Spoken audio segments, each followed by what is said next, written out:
Hello and welcome to another Canguro English Daily Digest. My name is Christian and today is Wednesday, the best day of the week.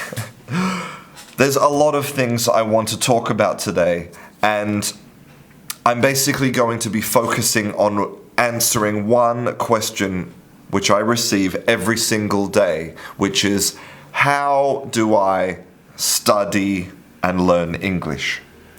And so I'm going to go on a bit of a rant, a bit of a monologue about how you should be studying. And so if you're not interested in hearing about this, well, I'll see you another time. But if you really want to know about what language is and how you should be studying it to be successful, then stay tuned for the next 9 minutes, okay? So we're going to start by talking about African elephants. So in 2010, these researchers who specialize in elephants, they published this paper which showed that elephants have a very specific sound that they make when they encounter bees. So elephants, African elephants, they are scared of bees. They don't like them. And so if they're walking along and they find bees, they make a very specific sound like this. Now, this low, rumbling sound, it warns all of the other elephants and tells them, "Get out of here, there's bees." And so if you play this sound to elephants, they run away.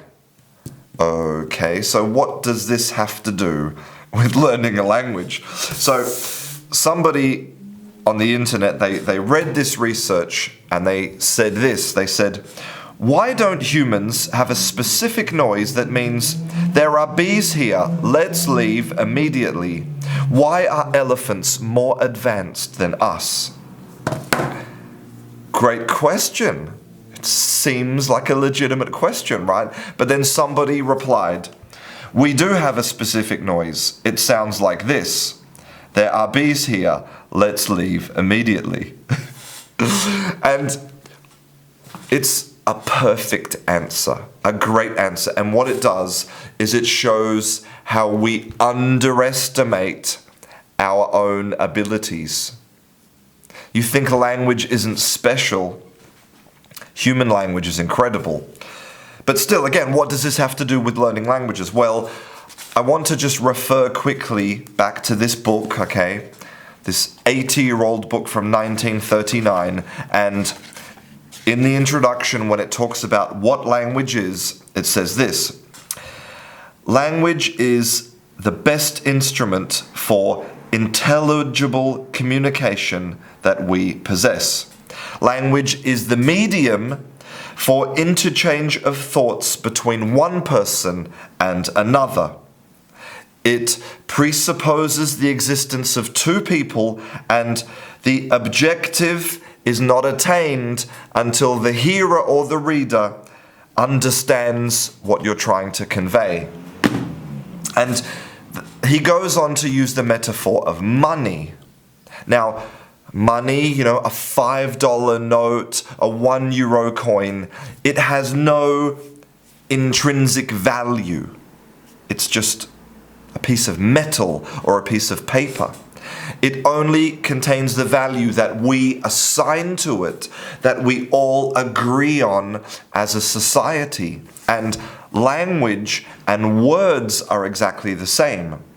Words only have power and meaning that we give to them as a society. And so that brings me to the central point of this. Elephants have this sound for bees, which they give that value of "let's leave immediately." And humans have all of this rich vocabulary that we give meaning, that allows us to communicate our thoughts across space and time. So what's the common theme here? The common theme is that language is about communication. And that means that language is deeply social. Deeply social. And that's where a lot of students make a mistake, okay? What students do is they hide behind the aegis of studying the language, okay? Aegis comes to English from Greek. It actually means goat skin, because the ancient Greeks used goat skins to make protective clothing, including shields, okay? And people think that, okay, if I have my workbook and I open my workbook, I am learning a language. But actually, what you're doing is you're hiding behind a shield. You're hiding behind a shield of rules, okay? The workbook is not language. Language is deeply social. And this is not just my opinion. This is fact, and it tells us really interesting things about the way that we should be studying language. So, for example, this is a study from 2016, which is infants' reliance on social criterion for establishing word-object relations. Basically, if you give a child a toy and you say, and I'm talking a child, so the children were 15 months old, they were little babies. You give a child a toy and you say, potato. And the child is looking at the toy, potato. And you're looking at the toy and touching the toy and playing with the toy, and you say potato, and it goes into their mind, and they know that's a potato. Now, if you give the same baby the potato, and there's not another person in the room, the baby is alone, they're sitting alone with this toy, and you play the word potato from a speaker. Potato. Potato. There's no association for the child between the object and their memory. Basically, the interaction with the baby and the toy is identical. They have the toy in their hands. The difference is the other human. When you have another person interacting with you, showing you, making you realize that language is human, it's for communicating ideas, the baby learns. The baby learns the word. If you don't have another human, if you reduce language learning to some type of automated, robotic potato, so the children don't learn.